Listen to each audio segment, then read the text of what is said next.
welcome back to part 2. Be sure to like, subscribe, and share with a friend. 60% of my women clients are really exhausted.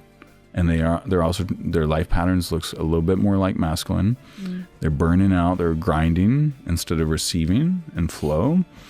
And if you're on the edge of burnout, like a lot of my female clients, when the medicine kicks in, it's almost like they want to take a nap. Yeah. And I think you had a little bit of that too. Yeah, blow dart. Yeah.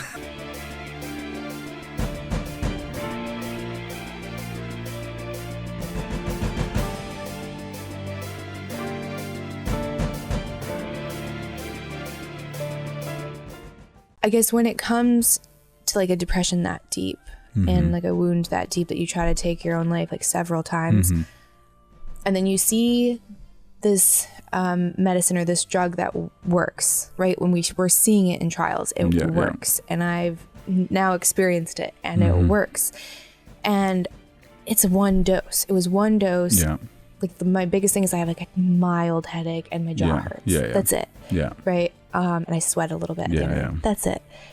Then you have pharmaceutical companies pushing these SSRIs that have black box labels of violence and suicide. And you have someone who's already suicidal, but that's okay. But we made this other thing. If you take this other thing, you go to jail. It doesn't make sense. And then with that bill that's getting passed, wasn't it rejected or it was like tossed Their back? committee, it's a misnomer. The committee basically gave a recommendation. Now, the committee experts that were on that committee, even the FDA director in the middle of sessions. So you're referencing a committee recommendation on MDMA approved therapy that they're expecting to still vote on. They're still voting in August. So it wasn't the actual vote. Okay. But it was a committee recommendation. And now the appointees of the committee are not psychedelic informed. So they don't even understand the drug side. They also don't understand FDA trials very well. So I just listened to a podcast with another neuroscientist and MD that's in the space, Apollo Neuroscience founder, and they talked about how the FDA director was even getting frustrated in the middle of the committee because it was like they were in a pissing contest to figure out who could throw the most holes in the study, even though Lycos had worked hand in hand, or MAPS had worked hand in hand with the FDA to design the study, and they were throwing out objections around like the therapy side. Well, FDA is not supposed to regulate therapy. So it's just really a bogus kind of most likely set up by Big Pharma to delay. It's only going to delay, it's not going to stop it. Okay. The approval. You think the approval is going through? I don't know if it's going to happen in August. It's probably 50-50 versus it looked like a near certainty.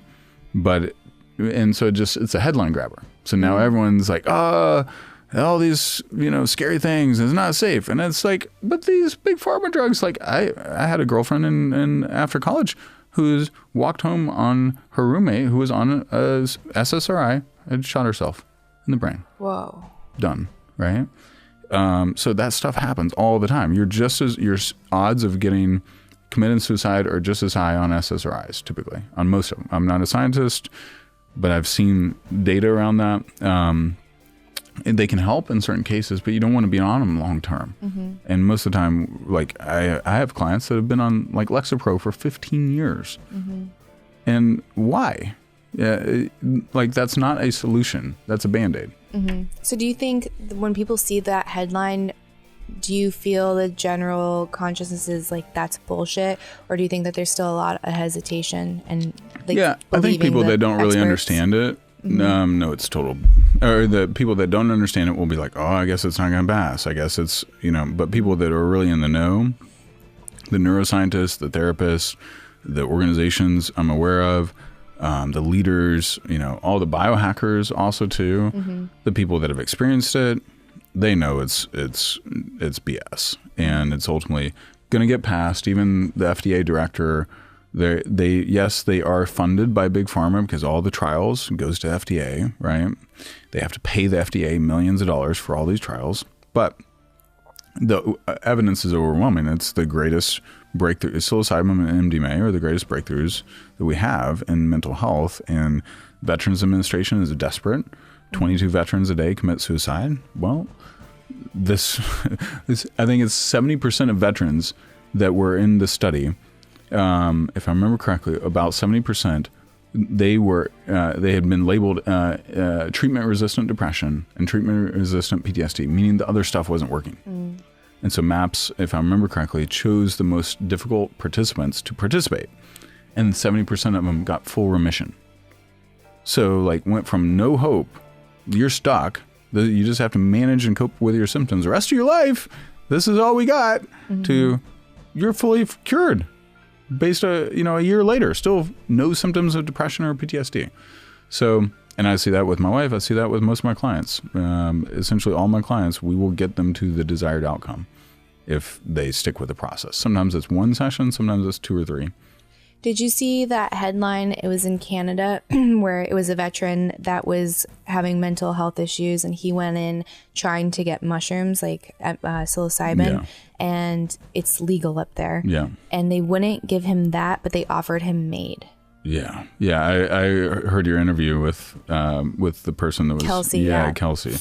Insane. So when I see that, I feel like that's not by accident in some nefarious way. It's like that's very anti-life, and you have both that are at your disposal. Then why aren't you helping this person with something that could save their life versus like offering like a death pod? That makes no sense to me at all, unless you don't want that population to get better, because the way that we treat our vets is disgusting. Yeah. And we have the capabilities. Like, we're one of the most powerful nations, and so is Canada. Yeah. In the world. We have. And the cost of the drugs themselves for a single treatment is like $30 or $50. Right. So why aren't we just, it seems like there's something else, like there's something missing. And it, to me, where my mind goes, because I'm often like, what is the worst thing anyone could want? Yeah. And it's like, these are really powerful people. They're powerful, they're patriotic, they're protective. So they are a threat to big government, and they're a threat to big power. And I think it's intentional. Like, we want to use you, and when we're done with you, we don't want you to turn on us if ever there's a situation. 100%. So now you're disposable. You know what I mean? Because why else we let them be homeless? And I think the number is higher than 22. I want to say it's in the 40s a day, which is crazy. There was that graph of Afghanistan. It showed like all of the wars and then the suicide, and they were just leagues apart from each other. Like, that's not by mistake. No. Yeah. And it's crazy to think too, like, we denied veterans, like Vietnam veterans, that they had a major issue basically for years. And then finally, they, with enough lobbying and organizing, they created the designation of PTSD. That didn't happen until 1983. Wow. Right. And it was really because so many Vietnam veterans were showing so many just erratic, difficult symptoms. They weren't coming back into normal life, and we didn't understand it. Now we understand trauma and PTSD. So, I mean, we've had like 100 years worth of breakthroughs in the last 10 years, but we still got a lot to unpack and a lot to understand. So do you think, like, what's the next phase? I guess it has to be like legalized for it to scale technically. Yeah, pretty much. But it's, so that will hopefully, if it doesn't happen in August, will hopefully happen next year. But in the meantime, I mean, there's underground movements and experiences, and it's just growing. It's mushrooming because people are desperate for change. When as more and more people like yourselves, like you just had a beautiful breakthrough, your nervous system is recalibrating, then what, like a lot of my clients, I don't, just for safety's sake, I do not dose or supply the medicine. So that protects me legally. But my clients, when they experience a breakthrough, because I can sit with them, there's no law that says you can't sit with them. Well, then they end up referring me 4 or 5 other friends. And because everyone knows someone that's suffering with depression or PTSD, or their marriage is in crisis, or they're just stuck, emotionally stuck. And one session, I can get them unlocked usually. Yeah, it was wild. And again, as a self-proclaimed skeptic, and I had a ton of reservations, it's like once I felt safe, and I think that was like, again, when we talked about the divine masculine and how important it was that it was you there, is like I didn't feel under attack at all or judged, and I just like felt held. And I think it's so important that if you're doing this, that you find someone that you like really like. It's a full body yes with that person. Yeah. And with you and I even just met you over the phone, like FaceTime, it was like a yes immediately. Like I just felt safe. So I think that's so important. And if like you want to do testing, if that makes you feel safe, like never let someone make you feel bad about that. Yeah. You know what I mean? And that's also what kind of happened with my other situation. And I'm like, you're gaslighting me, and you're like, I have 2 kids. You know, there's nothing I'm going to do that is going to put my life in jeopardy. Like, even if I have to go through the rest of it, like more dull and maybe not as happy, like I will do that before I risk my life because those boys need me. And if that's a $20 test to make sure that it's clean, give me a break. You should be like, that's fine. So it's like, whatever you need to do, whatever protocol or testing or person, do that, because safety and like feeling safe is the number one thing to have a good experience, I think. And again, once it hit, it was like, man, the closest love that I had experienced like that was with my children. I've never experienced that with Eric in my life. I just haven't. And it was just, again, it's like, this is like a new feeling. It's a new state. Well, and what's cool for you guys is it was there the whole time, but your body didn't feel physiologically safe to let it in. And he was also felt unsafe to, extend that love fully and be that heart open, because he's like, is she going to run? Is she going to abandon me? And because he had his abandonment wounds, right? And so, because I could see, like at the beginning, you guys sat on almost opposite ends of the couch. And I was like, oh, there's something interesting here. What am I going to do here? Okay. And then like when he got up to use the restroom, then he sat even further away. I was like, okay. And I was like, I'm not going to ask them to sit closer together, but I'm going to see if there's something happening.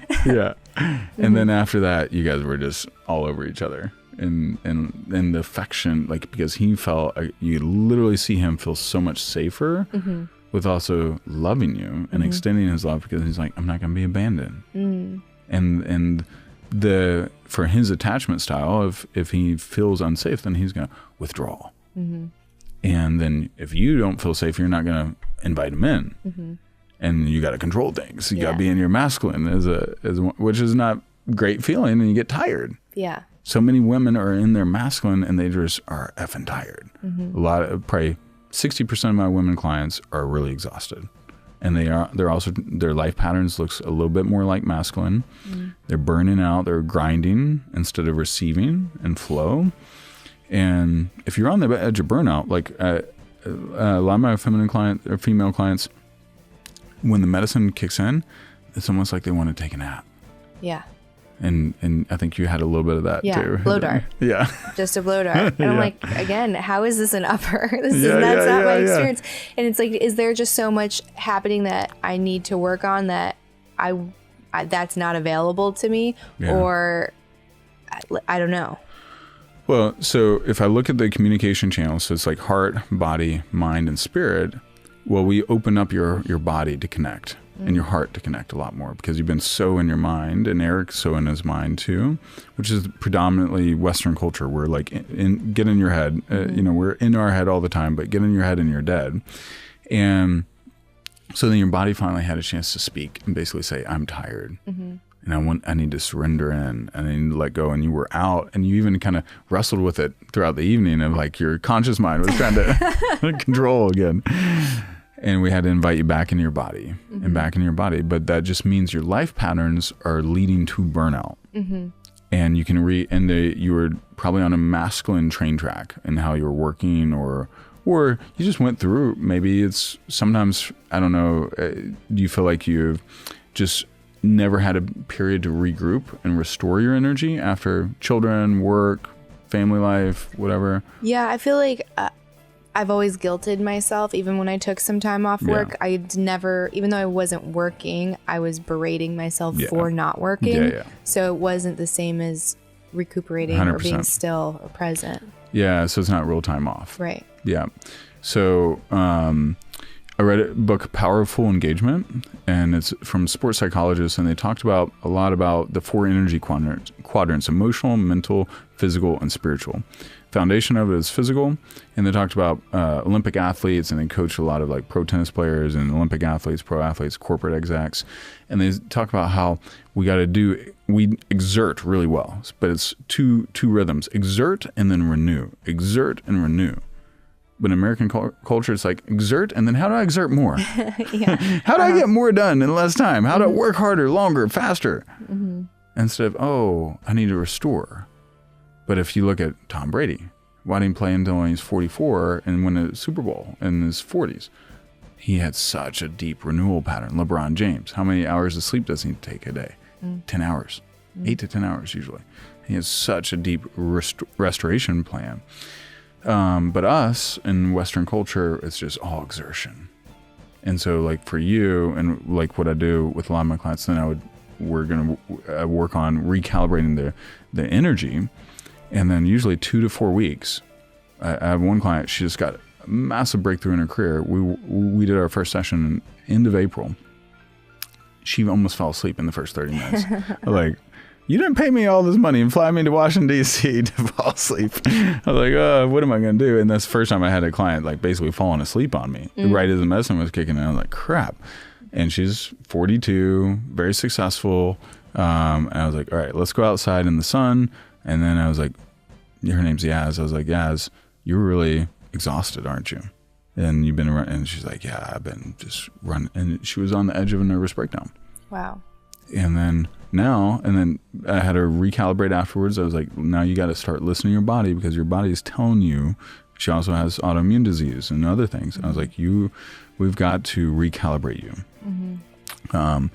And 2 weeks later, she sends me a text. She's like, Mike, am I reverse aging? I feel freaking amazing. And we started focusing on rest and supplementation, NAD, a bunch of other things, and got her right back. And now she just had 2 huge breakthroughs. I won't share other details to protect her identity, but it was massive. Wow. Yeah. And then one other thing I should mention for you is feminine. Yes. You are about 3 times more likely to get an autoimmune disease. I already have one. Oh, so okay. I was going to ask, does she still have it, or is it improving? It's improving for sure. Yeah. And it can improve. If I may ask? Yeah. I'm open book. Yeah. So I got diagnosed with Graves' disease in my early 20s, and I almost died from it. Wow. Because no one knew what it was. I get diagnosed, I get put on medicine, and this is like Western meds for you. I get put on this medicine, I gain so much weight. Yeah. And I'm yelling at my doctor. My doctor fires me because I'm like, you're putting me on the wrong medicine, and I'm just blowing up. So I get fired. I find a new doctor. He puts me on a different medicine. But I've been on this medicine, or was on the medicine, for like 10 years, and they didn't want to taper me off or see what was going on. So I felt low, and I kept telling him, like, I don't feel hyper anymore. Like, I feel low. Like, I feel like it's not enough. I can't really lose weight. They're like, you're in the normal range. I'm like, that doesn't fucking mean anything. Normal's not healthy. Right. That's everyone's optimal. So different. So I decide to listen to myself. I'm like, I'm just going to stop taking the medicine and see what happens. I cold turkey go out, and this is not advised, because you can go into like thyroid storm if it's bad. But for me, that's what I wanted to do. So I did it. And I think it was like months. I'm like, I feel really good. I started to lose a little bit of weight, and I go in for a checkup, and he's like, oh, so you're still doing the 5 milligrams, blah, blah, blah. I was like, no, I don't take anything. He's like, what? And he's like, started panicking. He's like, we need to go do labs. You could do a thyroid storm. And he was like really worried for me. And it was still in normal range. And I'm like, I still feel like it's a little low. So then I hire another specialist, and she's like, oh yeah, let's take a look. And now I'm way low. Basically, I have no thyroid at all. And my antibodies are still high. So in a weird way, I feel like I got rid of the hyper part, but now I'm hypo, but I still have antibodies. So I'm wondering if this will make my markers go down, my body attacking itself. So you're 226% more likely to get an autoimmune disease if you have stored trauma and PTSD. It has not been dealt with. I can't remember the exact link in the study, but chances are your nervous system will recalibrate, and people do start mysteriously healing because it's hard to prove the exact cause of most autoimmune diseases. But trauma is definitely a link for the majority of them, for a high percentage of them. So I would say your nervous system will start recalibrating. Your body will start to heal itself. It knows how to heal itself, and then we'll get back in equal. Like, why is it attacking itself? Yeah. Because it's in pain. Yeah. It's in suffering, and it's remembering something that was really hard that it hates, right? Or it has self-loathing or self-judgment or self-hate. I would add another thing probably for you to add is really do some heavy NAD optimization. Okay. Because it's NAD is, it's involved in 500 plus metabolic processes.